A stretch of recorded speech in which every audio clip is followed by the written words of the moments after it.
नमस्कार, ओम साई राम। आज हम जानेंगे शिरडी के श्री साईं बाबा समाधि मंदिर की कहानी। बूटी बाड़ा कैसे बना। श्री साईं बाबा समाधि मंदिर। साई भक्त गोपाल राव बूटी कहाँ के थे और कैसे उन्होंने अपना जीवन साईं के चरणों में सेवा प्रति समर्पित किया था।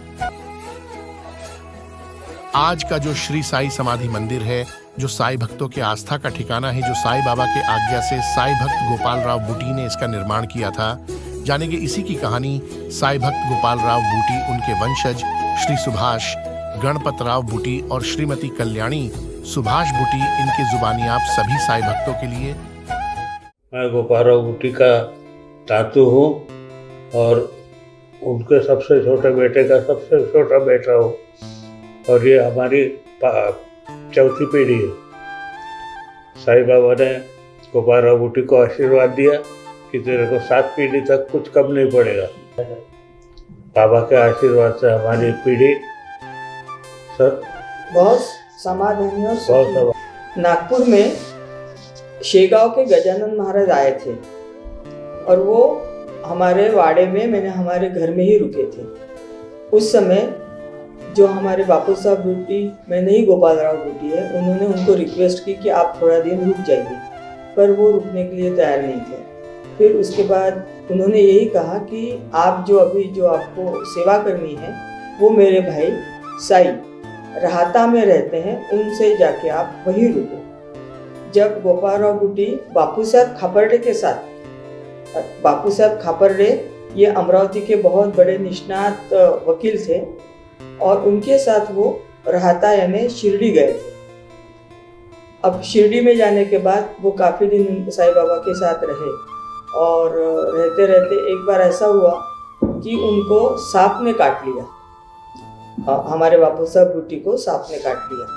तो जैसे ही लोगों को समझा कि बूटी साहब को सांप ने काटा है तो वो साईं बाबा के यहाँ लेके आए और फिर साईं बाबा ने उनका वो जो सांप का जहर था वो निकाला। 2-3 बार ऐसा ही कुछ हुआ कि उनकी तबीयत बार बार खराब होती थी वहाँ और साईं बाबा उनकी तबीयत अच्छी कर देते थे।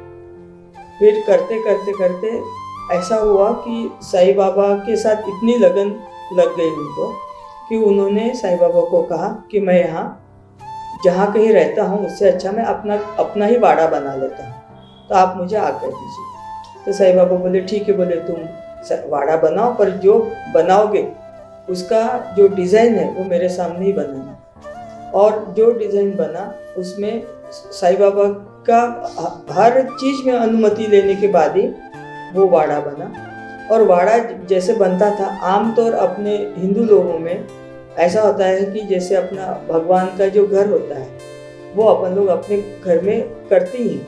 और हमारे बूटी फैमिली में ये जो भगवान का जो कमरा होता है वो एक अच्छा और बराबर वो प्रॉपर जगह पे ही रखते हैं हम लोग। तो उन्होंने कहा कि साईं बाबा मैं यहाँ मंदिर बनाना चाहता हूँ और मैं यहाँ हमारे जो बूटी फैमिली के जो हमारे जो भगवान थे यानी कुल देवता थे वो हमारे थे गोपाल कृष्ण। तो हम चाहते हैं, बोले कि मैं गोपाल कृष्ण की मंदिर यहाँ बनाऊँ। तो साईं बाबा ने कुछ नहीं बोला, चलेगा।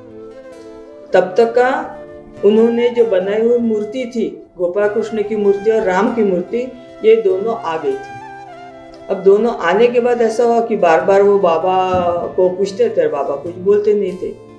तो माधवराव और गोपाल राव बूटी को एक ही सपना आया कि साईं बाबा उनके मंदिर में बैठे हैं। साईं बाबा गोपाल राव बूटी ने जो बनाया हुआ कमरा था जहाँ मंदिर बनाना चाहते हैं वहीं साईं बाबा बैठे हैं। अब वो देखने के बाद दोनों ने एक दूसरे से बोला, अरे आज मुझे तो ऐसा सपना आया था। वो बोला हाँ मुझे भी यही सपना आया था। तो उन लोगों ने उसके बाद फिर से साईं बाबा को बोला ही नहीं कि भैया मेरे को यहाँ गोपाल कृष्ण की मूर्ति रखनी है। अब ऐसा हो गया कि उन दिनों में थोड़ी तबीयत साईं बाबा की खराब ही हो रही थी, काफ़ी थोड़ी से तबीयत की वजह से परेशान भी थे। तो ऐसा हुआ कि जैसे द्वारका माई में सबके सामने जैसा उनका देहांत हो रहा था या समाधि लेना था उनको, उसी समय उन्होंने कहा कि मुझे यहाँ नहीं, मुझे बूटी के वाड़े में मुझे लेके चलो, मैं वही समाधि लूँगा। और सब लोगों ने साईं बाबा को वहाँ लेके आए और वहाँ रखे और उन्होंने वहाँ समाधि दी। अब ऐसा है कि ये सब चीज़ें हैं 1908 की। समाधि का जो समय है वो 1908 का है, 8 और 9 के बीच का है ये। तो ऐसा हुआ कि उन दिनों में ना थोड़ा सा अंग्रेज सरकार बहुत स्ट्रिक्ट थी ऐसे अमीर लोगों के पीछे। तो तुरंत वहाँ जैसे साईं बाबा ने समाधि ली, सुनते बराबर पूरा गांव इधर उधर से सब लोग आना चालू हो गए और बहुत वहाँ भीड़ हो गई। तो गोपालराव बूटी ने कहा कि साईं बाबा यहाँ है और साईं बाबा ने कहा हुआ है कि मैं यहीं समाधि लूँगा, तो वो यही उनकी समाधि होगी। पर जैसे ही गोपालराव बूटी ने कहा कि कुछ भी नहीं होगा, जो मैं कहूँगा वही होगा। और साईं बाबा को नीचे में ये जो हम लोगों की फैमिली में, मैंने जो बड़ी फैमिली होती है, उनके यहाँ क्या होता है कि तड़घर होता है। तड़घर जानते हैं आप, मीन्स बेसमेंट में पूरा पैसा, क्योंकि लोग बहुत अमीर थे तो उनका पैसा क्या ऑर्नामेंट्स और ये वो सब उसमें रखा ही था, और ऊपर में उन्होंने मूर्ति बनाने के लिए जगह रखी थी। तो जैसे ही वहाँ झगड़ा चालू हो गया तो गोपालराव बूटी ने तुरंत अपने ऊपर का ये सब निकाला और नीचे जहाँ हम लोगों के ऑर्नामेंट्स, पैसा, ये सब कुछ था, उसके ऊपर ही साईं बाबा को रख दिया और वही उन्होंने तुरंत में उनकी कब्र पैक कर दी। अब क्या हुआ कि मैंने जैसे साईं बाबा ने बताया वैसे ही हुआ कि मुझे यहाँ ही समाधि लेना है। तो समाधि मैंने वही, अपने यहाँ भी हिंदू लोग जो होते हैं, हिंदू लोगों में भी जो साधु संत होते हैं उनको जलाते नहीं, उनको समाधि देते हैं। तो जो समाधि वहाँ हो गई, ऊपर में पूरा ऐसा चबूतरा बराबर किया और सवेरे सब जन ये पूछ रहे थे कि कहाँ हुआ क्या हुआ, तो बोले समाधि उन्होंने ले लिए और यहाँ हमने कर दिया है। तो ऐसा हो गया कि सभी भक्त बाहर ही बैठे थे, सब भक्त बाहर बैठे थे और जो कोई मेन लोग थे वो बाहर समाधि के आजू बाजू में बैठे थे। तो अचानक गुलाब के फूल पूरे समाधि में ऐसे बिछ गए थे, मैंने बिखर गए थे पूरे समाधि में, पूरे जैसे किसी ने लाके वहाँ रखे हो। और पूरा जो सराउंडिंग ये था, पूरा एटमॉस्फेयर था, पूरे गुलाब के फूल की खुशबू आने लगी, गुलाब के फूल की खुशबू आने लगी। तो एकदम सबको लगा कि ये सब क्या हो रहा है। तो फिर गोपालराव बूटी ने कहा कि साईं बाबा है, आप लोग समझो मत कि साईं बाबा चले गए, वो अपने साथ ही है। देखो अब ये खुशबू आ रही है, हम लोगों ने तो यहाँ गुलाब के फूल नहीं डाले पर अपने आप वहाँ गुलाब के फूल आ गए हैं।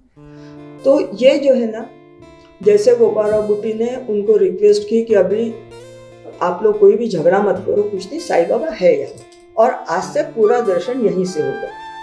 फिर उन लोगों ने साईं बाबा का एक छोटा फोटो था, फोटो वहाँ रख दिया और सबको दर्शन देना चालू किया। उसके बाद क्या हुआ कि फिर तो छोटी मूर्ति भी बनाई, सब कुछ होते गया। पर हमारे जो दादाजी थे वो वही 1922 तक का वही थे। फिर 22 में ना उनकी थोड़ी तबीयत खराब हो गई, तो बॉम्बे जो लीलावती हॉस्पिटल है वहाँ हो गए और उनका वहाँ देहांत हुआ। पर वो नागपुर में नहीं आए, वो वही उन्होंने अपना शिरडी और बॉम्बे, बस यहाँ तक का हुआ था सब। मैं आपको एक वाकया बताती हूँ, इसी संदर्भ में है कि जब साईं बाबा ने समाधि ली और साईं बाबा का खुद का ही वो आज्ञा थी कि मेरी समाधि, मैं समाधि बूटीवाड़ा में लूँगा और मैं सब लोगों को वहीं से दर्शन दूंगा। पर समाधि लेने के बाद शिरडी के ग्रामस्थ लोग और साईं बाबा के डिवोटीज ये जब वहाँ आ गए तो उन लोगों में थोड़ा छोटा सा झगड़ा हो गया, अपन झगड़ा ही बोलेंगे, काफ़ी था वो। तो उस समय ऐसा हो गया कि कुछ लोग कहते थे कि साईं बाबा ऐसे ऐसे हैं तो उनको उनकी कब्र बनाई जाए, और बाकी के लोगों का कहना था कि साईं बाबा ने जो आज्ञा दी है वो आज्ञा का पालन होना चाहिए। पर ये सब बाहर चल रहा था गोपाल राव बूटी ने जाके सबको समझाया कि साईं बाबा की जो मर्जी रहेगी वही मैं करूँगा, साईं बाबा ने जो बोला है वही मैं करूँगा। और साईं बाबा ने कहा कि मैं यहाँ रहूँगा। तो इसलिए, और उस समय मैंने जितना साईं बाबा को प्यार करने वाले लोग थे, उन्होंने ज़्यादा टेंशन ना करते हुए गोपाल राव बूटी का सम्मान किया। और आज वही सम्मान के कारण साईं बाबा की समाधि और वाड़ा बूटी वाड़ा है। और अभी लोग बहुत आके मैंने वहीं आते हैं, देखते हैं। और हम लोग बहुत ही शुक्रगुजार है साईं बाबा के ही। हम बहुत ही अपने आप को भाग्यवान समझते हैं कि हम गोपाल राव बूटी के वंशज हैं और हम लोग बूटी हैं। और ये जो कुछ है सिर्फ साईं बाबा का आशीर्वाद, सिर्फ साईं बाबा का, दूसरा हम किसी का आशीर्वाद नहीं मानते। साईं बाबा ने हमको आशीर्वाद दिया और आज हम लोग बहुत सुखी और संपन्न करके हैं। नागपुर में हम लोग काफ़ी बड़े तादाद में रहते हैं। आज का जो बूटीवाड़ा है, आज का जो बूटीवाड़ा साईं मंदिर समाधि मंदिर जो है, वो समस्त साईं भक्तों की आस्था का ठिकान है। और आस्था इतनी ज़्यादा है कि वो लोग जैसे कभी कभार नागपुर में आते हैं और पूछते हैं कि बूटी नागपुर वाले हैं, तो वो दूर से नमस्कार करते हैं कि नागपुर में बूटी है। और वो बूटी साहब ने अपने साईं बाबा के लिए वाड़ा बनाया है। तो आज हम लोगों को ये सब सुनते हैं हम लोग, तो हमको बहुत अच्छा लगता है। हम लोग बहुत सचमुच बहुत ही भाग्य। आज हमारे साथ माती साहब हैं, वो फ्रांस से आए हुए हैं और वो साईं बाबा के परम भक्त हैं। अभी तक के जो साईं मंदिर थे क्या है, वहाँ सब जो डिवोटीज थे हम साईं समकालीन साईं के, उनके फोटो लगे हुए हैं और उसमें नीचे नाम भी लिखा हुआ है। पर माती साहब के यहाँ के साईं मंदिर में, फ्रांस के साईं मंदिर में इन्होंने बहुत अच्छा काम किया हुआ है। उन्होंने उनके सेम मूर्तियाँ रखी हुई हैं और ये एक नई चीज़ है और ये हमें सुन के भी बहुत अच्छा लगा। और मैं माती साहब को आगे का उनका कार्य बढ़े। வணக்கம் எல்லாருக்கும். இன்றைக்கு நான் ரொம்ப சந்தோஷமாக இருக்கின்றேன். பாபா கூட வாழ்ந்த அந்த மகாபக்தருடைய வீட்டில் இருக்கின்றேன். இவருடைய தலைமுறையில் உள்ளவர்களை தான் நான் திருவிழா சிலையாக செய்யப்பட்டிருக்கின்றேன். அந்த இரண்டாவது ஃபோட்டோவில் இருக்கிறவரை தான் நவசாய ஆலயத்தில் சிலையாக செய்திருக்கின்றேன். இது முதலாவது அவருடைய முதல் அப்பா, இரண்டாவது இவருடைய அப்பா தான், மூன்றாவது அவருடைய அம்மா மதர் தான் அங்கால இருக்கின்றாங்க. இவங்களோட ஒய்ஃப் தான் இவங்க.